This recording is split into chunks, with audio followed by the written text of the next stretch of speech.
मागील व्हिडिओत आपण फ्रेजचा दुसरा प्रकार पाहिला. आज आपण फ्रेजचा पुढचा प्रकार पाहणार आहोत. तो आहे टू बी फ्रेज.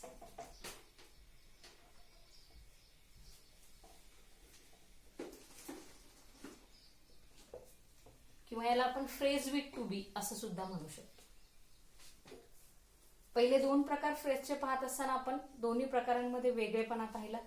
पहिला फ्रेजचा प्रकार जो आहे तो वाक्यात वापरताना जसाच्या तसा वापरायचा आहे, त्यात काही बदल करायचा नाही.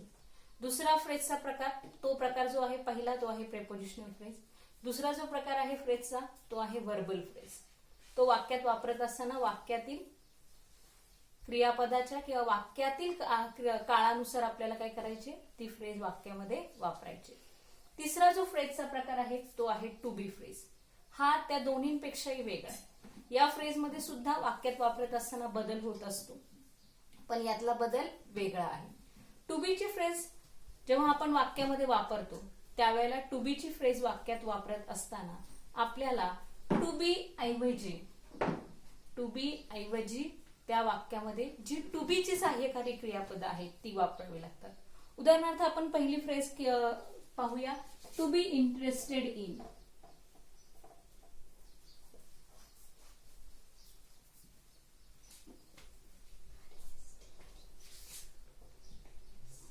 टू बी इंटरेस्टेड इन म्हणजे एखाद्या गोष्टीची आवड असणे असा त्याचा अर्थ होतो. आता ही फ्रेज आपण जेव्हा वाक्यामध्ये वापरणार त्यावेळेला आपल्याला ही फ्रेज वाक्यात वापरताना या टू बी ऐवजी जी सगळी टू बी ची रूपं आहेत ती टू बी ची रूपं वापरून ही फ्रेज आपण वाक्यात वापरू शकतो. मग टू बी ची रूपं कोणकोणती आहेत? मागच्या वर्षी मी तुम्हाला सांगितलेले किंवा तुम्ही 5वी पासून टू बी ची रूपं शिकताय, हो की नाही? टू बी ची वर्तमान काळातली रूप आहेत एम, इज, आर. भूतकाळी रूप आहे वॉज आणि वेअर. आणि भविष्यकाळी रूप आहे शाल आणि विल. मग आता ही टू बी ची रूप या टू बी ऐवजी काय करायचंय आपल्याला? टू बी ची रूप वापरायची. टू बी ऐवजी काय करायचंय? टू बी ची रूप वापरायची. उदाहरणार्थ I am interested in music. I am interested in music. मग जसं जसं तुमचं कर्ता बदलेल तसं तसं तुमचं टू बीचं रूप सुद्धा बदलेल. He is interested in music. She is interested in music. They are interested in music. We are interested in music. He was interested in music. They were interested in music. We shall interest in music. Shall will नंतर आपण क्रियापदाचं मूळ रूपच वापरतो, त्यामुळे we shall interest in music या पद्धतीने. म्हणजे तुम्हाला लक्षात काय ठेवायचंय की टू बी ऐवजी तुम्हाला जे टू बी ची रूपं आहेत, आठवतायत का टू बी ची रूपं? प्रेझेंट मधले, पास्ट मधले आणि फ्युचर मधले टू बी ची रूपं एम, इज आणि आर. आठवा तो चार्ट. भूतकाळी वॉज आणि वेअर. भविष्यकाळी शाल आणि विल. यापैकीच तुम्हाला वापरायचं. लक्षात घ्या, तुम्ही जर म्हणाल की हा त्या चार्टमध्ये टू बीच्या याच्यामध्ये टू डू ची पण रूपं होती, टू हॅव ची पण होती, किंवा हॅव, हॅज, हॅड होतं, डू, डज, डिड होतं, त्याचा इथं काही संबंध नाही. फक्त am, is, are, was, were किंवा शाल आणि विल यापैकीच सहाय्यकारी क्रियापद तुम्ही टू बीचं या ठिकाणी वापरू शकता. अजून एक फ्रेज पाहूया, to be fond of. To be fond of म्हणजे ची आवड असणे. टू बी फॉन्ड ऑफ म्हणजे ची आवड असणे. मग एखाद्या गोष्टीची आवड असणे. मग या ठिकाणी काय करायचंय? टू बी ऐवजी आपल्याला कोणताही सहाय्यकारी क्रियापद वापरू शकता तुम्ही. They were fond of playing. They were fond of playing. Understood? They were fond of playing. मग आता इथं आपण काय वापरलं? वेअर. टू बी चं रूप वापरलं. He was fond of writing. He was fond of writing. आल्या लक्षामध्ये? आपण काय केलेलं आहे? टू बी फ्रेज वापरत असताना आपण काय केलेलं आहे? सहाय्यकारी क्रियापद. कोणती? टू बी ची सहाय्यकारी क्रियापद am, is, are, was, were आणि शाल आणि विल. आला असेल तुमच्या सगळ्यांच्या लक्षामध्ये. All of you have to pay attention or you have to listen this video very carefully and you have to write down all which was written on the blackboard in your notebook so that you can refer it whenever you want. We are going to explain again the to be phrase. To be phrase which was started with the to be. Which was started with the to be. And while we are using this phrase in the sentence, we use all the to be form instead of to be. Instead of to be. Understood? Get it? Everybody getting? I think everybody should get it. Get it? Because I am explaining in very simple way, in very easy way. This is the third type of phrase and it's called a to be phrase. Now see some more examples about this of these phrases.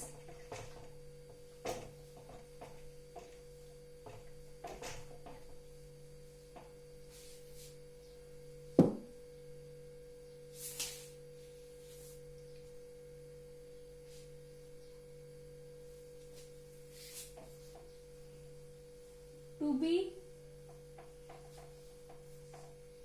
surrounded by. To be surrounded by. Surrounded by म्हणजे surrounded म्हणजे वेढलेले असणं. To be surrounded by म्हणजे सगळ्या बाजूने वेढलेलं असणं. मग आता ही फ्रेज वाक्यामध्ये वापरताना सुद्धा आपल्याला टू बी ऐवजी काय वापरायचंय? सहाय्यकारी क्रियापद. For example, my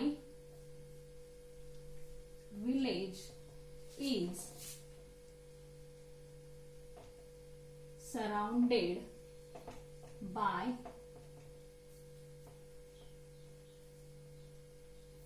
beautiful hills. My village is surrounded by beautiful hills. पहा इथं टू बी ऐवजी मी काय वापरलेलं आहे? इज वापरलेलं आहे. आल्या लक्षामध्ये? किंवा हीच फ्रेज आणखीन वेगळ्या प्रकारे आपण वापरू शकतो. मागच्या वर्षी आपण धडा पाहिलेला होता, आठवतं का? द फॉल ऑफ टॉर्झन. ऐका, त्या फॉल ऑफ टॉर्झन मध्ये आपल्याला ही फ्रेज गेलेली होती. The Troy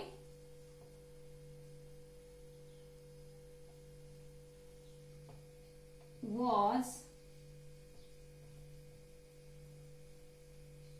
surrounded by sea and mountains. आठवलं का वाक्य धड्यातलं? This is the Troy was surrounded by sea and mountains. He phrase आपल्याला त्या धड्यामध्ये गेलेली आहे. आलं का लक्षात? मागच्या वर्षीच्या धड्यातलं तुम्हाला फ्रेज मी ही सांगितलेली आहे. This is the third type of phrase. Now we are dealing with this topic. एवढा सगळा आपण 3 व्हिडिओमध्ये हा टॉपिक पाहिलाय आणि हा खूप महत्वाचा आहे. महत्वाचं असं नाही की परीक्षेमध्ये फ्रेजसाठी 1च मार्क आहे आणि मग मॅडमनी एवढं आम्हाला फ्रेज शिकवलं आणि 1 मार्कासाठी एवढा अभ्यास करायचा, त्यापेक्षा जाऊ द्या, असं म्हणून चालणार नाही. सुरुवातीलाच मी सांगितल्याप्रमाणे phrases are very important while you are writing or speaking in English or in any language. मी बोलत असं कोणत्याही भाषेमध्ये बोला, फ्रेजेस हा महत्वाचे आहे. मी कोणत्याही भाषेमध्ये लिहा, जेवढ्या जास्त तुम्हाला फ्रेजेस माहिती असेल, जेवढी जास्त तुमची वोकॅब्युलरी फ्रेजेस संबंधित असेल, तेवढी जास्त प्रभावीपणे तुम्ही तुमचं लिखाण करू शकता किंवा तेवढ्या प्रभावीपणे तुम्ही तुमचं बोलणं सुद्धा लोकांसमोर मांडू शकता. त्यासाठी फ्रेजेस माहीत असणं फार गरजेचं आहे. आता जर फ्रेजेस तुम्हाला माहिती असतील, चांगल्या चांगल्या फ्रेजेसचे अर्थ तुम्हाला माहिती असतील, चांगल्या चांगल्या फ्रेजेस जर तुम्हाला वाक्यामध्ये वापरता येत असतील, तर तुम्ही लेटर रायटिंग असेल, तुमचं स्टोरी रायटिंग असेल, डायलॉग रायटिंग असेल, रायटिंग स्किलचा जो सगळा भाग आहे त्या रायटिंग स्किलच्या भागामध्ये तुम्ही या फ्रेजचा प्रभावीपणे वापर करू शकता. मग असं नाही की प्रश्नपत्रिकेमध्ये फक्त 1च मार्कासाठी फ्रेज आहे, मग फ्रेजचा एवढा डिटेल अभ्यास का करायचा नाही. फ्रेज हा अत्यंत महत्वाचा भाग आहे इंग्रजी भाषेमध्ये. आता आपण परीक्षेच्या दृष्टीने जो आपल्याला 1 मार्क कंपल्सरी मिळवायचा आहे आणि हा मार्क्स मुलांचा जातो, म्हणून हा मार्क्स आपल्याला 101% मिळवायचा आहे, म्हणून त्यासाठी आपण त्या दृष्टीने सगळ्या फ्रेजचा अभ्यास करूया, 3ही प्रकारच्या फ्रेजचा.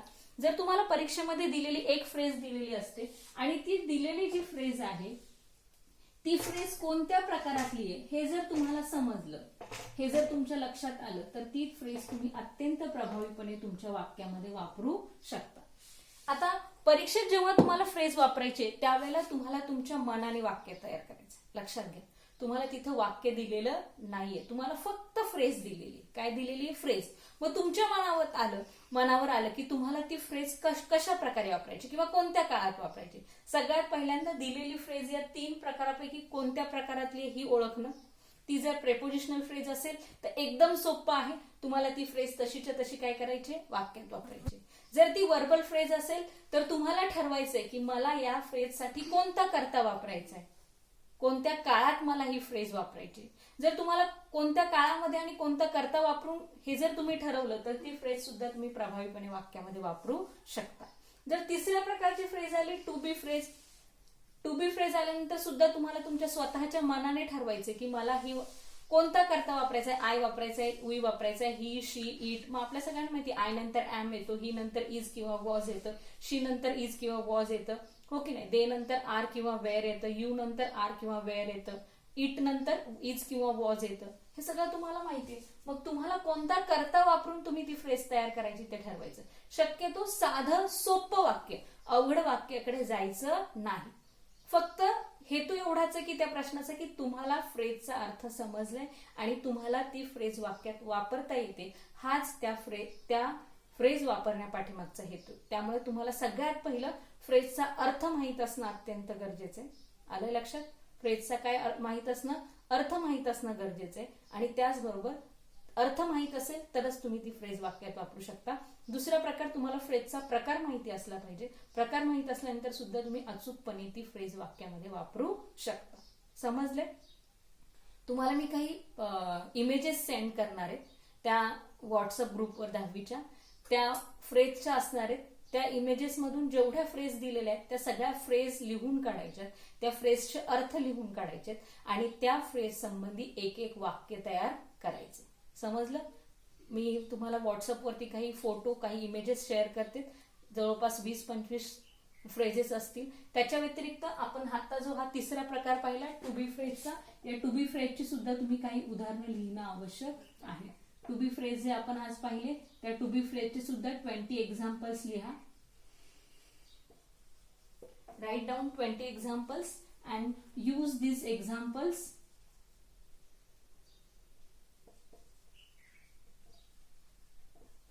in your own sentences. Understood? But the images will be sent after this video will be loaded and it will be sent to you. Then images will be sent to you. Images will be sent to you. So pay attention. See the video properly. If you have any doubt or if you have any queries about the video, about any inconvenient about the video, you can reply me on my personal WhatsApp group, on my personal WhatsApp number. Thank you very much. Goodbye.